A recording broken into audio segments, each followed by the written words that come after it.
Seriously, you're such a fool. How can anyone be as inept as you? Fool, inept. How many times had such cruel words been hurled at me? I had vowed my eternal love to him, truly believing that we could find happiness together. That was the idea, at least, when we got married. But when I came to my senses, the so-called love had vanished somewhere. My husband's domineering attitude escalated day by day, to the point where even the care of my mother-in-law was forced upon me. Physically and emotionally, I was on the brink. If things kept going this way, I would lose my sanity. However, God did not abandon me. The person who reached out to me, teetering on the edge of despair, was none other than my mother-in-law, whom I was taking care of. My name is Mary Wagner, 30 years old. After graduating from university, I worked in a publishing company. I quit my job at the time of marriage, and now I'm a full-time housewife. My friends say they envy me. How lucky you are to be a housewife. Your husband must be earning well, they say. But my married life isn't all that happy. In fact, it might be closer to hell. The cause of this was my husband, Jack. We met through work and got married after 2 years of dating. Jack, 3 years older than me, had a slightly cool side to him, and we weren't exactly the lovey-dovey couple. Still, I loved him for his solid self-identity and mature composure. I thought we could live a peaceful, happy life together. That was my expectation. But the moment we became a married couple, his attitude completely changed. Jack, to put it plainly, was a patriarch. I realized this a few days after our marriage. I, who had listened to his desire for me to become a full-time housewife, began to devote myself to household chores from the day after our marriage. That day, too, I had made dinner in time for Jack's return and was waiting for him. Jack comes home a little past 7 p.m. He then, looking at the dinner on the table, suddenly raised his voice. Hey, what's this meal? Huh? It's a gratin and salad, plus a pottage soup. Don't mess with me. If you're going to prepare a meal for your tired husband, it should be a full-course meal. I'm sorry. The last time you said it was delicious, so... That's not an excuse. Why can't you even do such simple things? You're really over as a woman. You're just too incompetent. You don't have to say it like that, I mutter with a bit of a troubled expression, and Jack glares at me. Then suddenly he threw the salad-filled dish onto the floor. At this unexpected act, a scream-like voice slipped out. "What are you doing?" Huh? It's because you, as a wife, can't even do the bare minimum, right? That's why I made it clear to you. You don't have to disrespect the food like that. Shut up. If you have time to make excuses, use your deficient brain to think more about how to become suitable as my wife. You fool. Fool? I'd been called that for the first time in my life. Sure, I've been scolded by my parents, and I've argued with my brother and friends, but I've never been subjected to such cruel words. More so, being told such things by the husband I love. It was only a few days since our marriage. I never imagined that he would throw the food on the floor just because he didn't like the dinner menu. That being said, I'm a housewife, and I'll continue to be dependent on him for our livelihood. I can't go against my husband. As a newlywed, the last thing I wanted to do was upset my husband. Since that day, I've been treading on eggshells around him. I'm extremely cautious not to step on his landmines. Every piece of laundry must be ironed meticulously. The loaded potato soup should be simple, and the seasoning of the side dishes should be well seasoned. Cleaning, even a single strand of hair on the floor, is not allowed.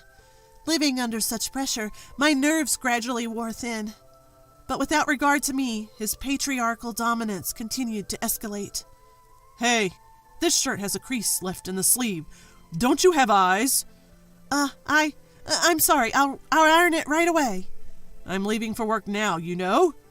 You're always so slow. I'll do it right away.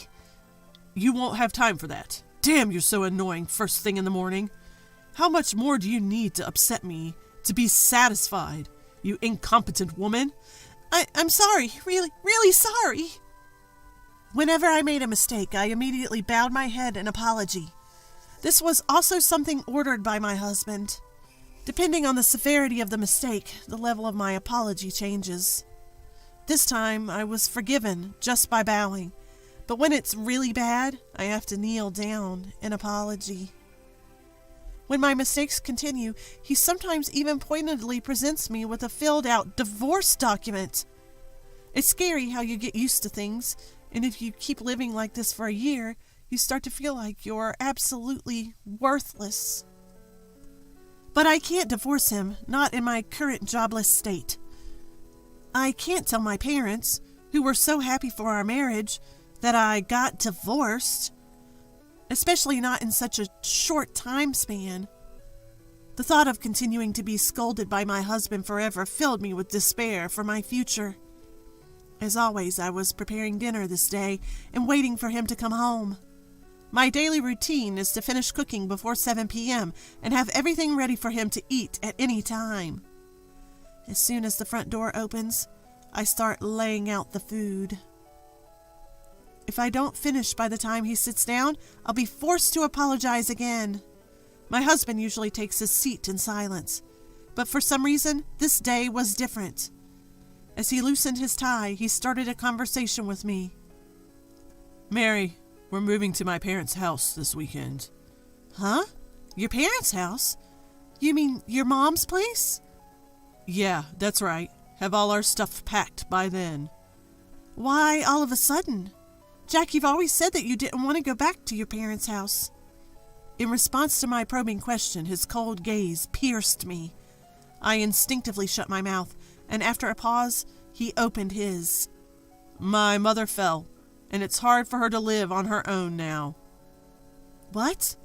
Then we should go there right away. She's been hospitalized for a week. We're moving when she gets discharged this weekend. And I see that's what happened. But why all of a sudden? You were so against going back to your parents' house. You can guess why, can't you? Because I can inherit wealth. Wealth? As if he was delighted by his mother's situation, he continued the conversation. Listen, my father was just an ordinary guy, but my mother's family is rich, so she has a decent amount of money. What does that have to do with what happened this time? If I act dedicated during this time, I might be able to get a hefty inheritance, right? If we, as a couple, rush over, I'm sure she'll give us the whole inheritance. For such a reason? Isn't that a bit disrespectful? Shut up. You're being supported by me, so just listen quietly. I'm sorry. Being yelled at loudly, I instinctively apologized as usual. In front of my downcast self, he proclaimed with a triumphant look. Listen, you're the one who's going to take care of my mom. From now on, you're going to work as my maid at my parents' house for the rest of your life. Maid? You mean like that? Don't talk back. Who do you think is providing for your current lifestyle? It's thanks to Jack. Right? Depending on how seriously you take care of my mother, the amount of inheritance we can get will change. So don't slack off in the care, understand? Urged to reply by him, I responded softly, yes. Seeing my obedience, he showed a satisfied smile before starting his dinner. Forcing me to care for his mother just for her inheritance? He doesn't think of me as his wife at all. To him, I'm just a housemaid. Although I knew this, being told so directly was quite a shock to me. Even so, I didn't have the courage to talk back. I was, in a sense, brainwashed, having erased my own possibilities. The next day, as per my husband's command, I began packing our belongings. We moved to my mother-in-law's place a week later, to coincide with her discharge from the hospital. On the day of her discharge, Jack didn't come to the hospital, using work as an excuse. So I was the one accompanying my mother-in-law. On the way back from the hospital, my mother-in-law opened her mouth in apology. Mary, I'm really sorry. Because of me, you're going through all this. No, don't worry about it. I'm a housewife, and if I can support you while staying at home, then there's nothing better than that. Thank you, but aren't you bothered by how sudden this was? Well, packing was a bit rushed, I guess. I bet it was. Even I was surprised. Jack moving in with us? I wonder why he decided to do this all of a sudden. Mary, did you hear anything? No, I didn't. It's understandable that my mother-in-law would find it strange. Jack has always disliked her, often saying things like, "She's a pain," and "I don't want to see her." Despite this, he moved in with her as soon as she was hospitalized, aiming for her inheritance. To be honest, I was taken aback by Jack's transformation. However, I couldn't tell my mother-in-law the truth. Trying not to give anything away, I pretended to be calm. From this day on, my life as a caregiver began. Adapting to the unfamiliar role of a caregiver, along with the housework in the large single-family home. Even returning to his parents' home didn't change Jack's domineering nature, and I was verbally abused almost daily when my mother-in-law wasn't around. I wasn't allowed to skimp on housework or caregiving, and my days were filled with constant activity from morning till night. This went on for about a month, until one day, as I was wiping my mother-in-law's body, she voiced her concern. "Mary, have you lost weight again?"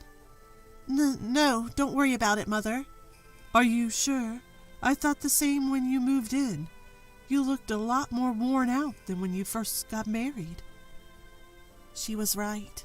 Over the past year and a half of married life, I've lost 15 pounds.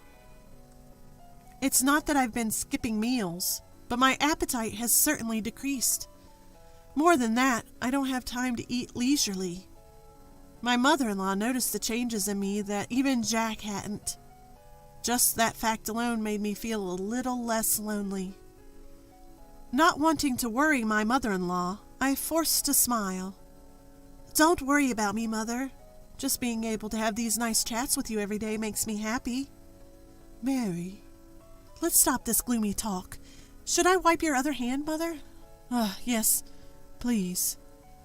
Then my phone suddenly rang. "Oh, it looks like it's Jack." At my mother-in-law's words, my body tensed. Jack had ordered me to answer his calls immediately.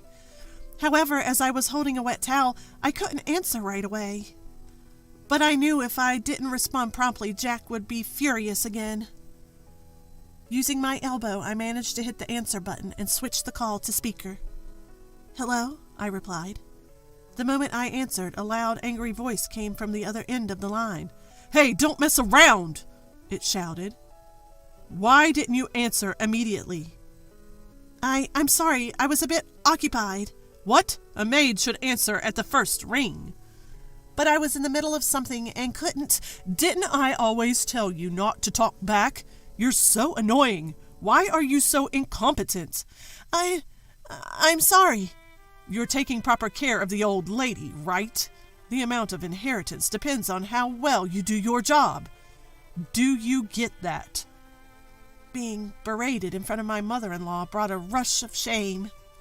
He repeatedly insulted me, calling me incompetent and annoying, and then abruptly hung up the phone. After Jack's call ended, a heavy silence filled the room. It was broken by none other than my mother-in-law. "Mary, that was Jack, right? Does he always talk to you like that?" Yes, but it's my fault. I am incompetent." "What are you saying? You're such a kind and good girl." "Mom." "I can't overlook this, Mary. It's time to get back at him." "Huh?" My mother-in-law then suggested a plan. Following her instructions, I threw all of Jack's belongings into the yard and locked the front door. Together we waited for Jack to come home. A few hours later, we could hear rattling noises from the entrance. It must have been Jack, but of course the locked door wouldn't open. Despite the intercom ringing, I ignored it just as my mother-in-law had instructed. Finally, my phone started ringing. It was Jack. I switched the call to speaker and answered. Hello? He started off shouting immediately. Hey, don't mess around. Open the front door right now. I can't do that. What? What are you saying? This is at the order of your mother. What?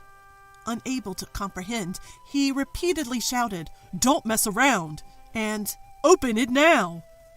To him, my mother-in-law let out a cold voice. The one messing around is you, you fool. Mom?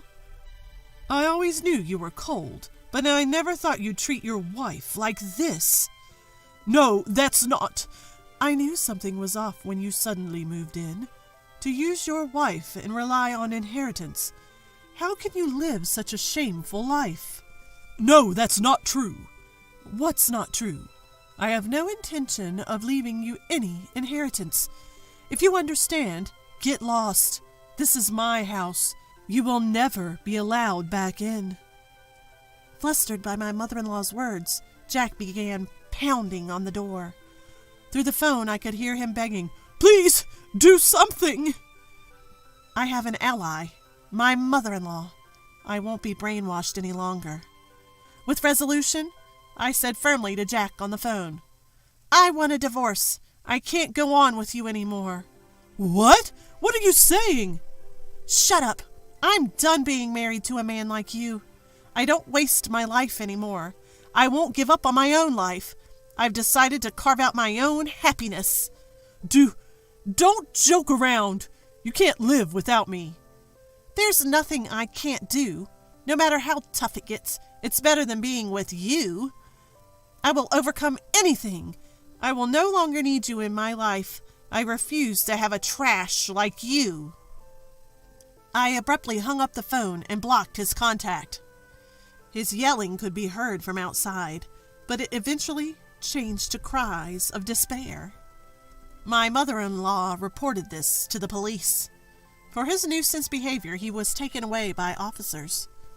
I used the divorce papers he had given me before to formally divorce him. On top of that, I sued him for compensation through a lawyer for mental and physical distress. With the witness of my mother-in-law, the proceedings went smoothly. After paying the lump sum compensation to me, Jack's savings were exhausted. In addition, he lost his position at his company after they found out about his police records, and he was reduced to an ordinary employee. Naturally, my mother-in-law refused to pass down her inheritance to Jack.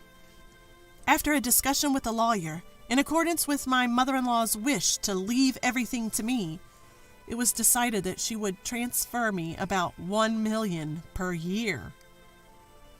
I continue to care for my mother-in-law at her house. It's about the only thing I can do for her now. Mary, I'm so sorry for always troubling you. Even after divorcing Jack, you're still taking care of me. Why are you saying that, Mom? I should be the one thanking you. Really, I'm so fortunate to have a daughter like you. Same here. Let's keep supporting each other, okay? My life with my mother-in-law is filled with more smiles than I could have imagined. I'll do my best to do what I can for her until the end of her life.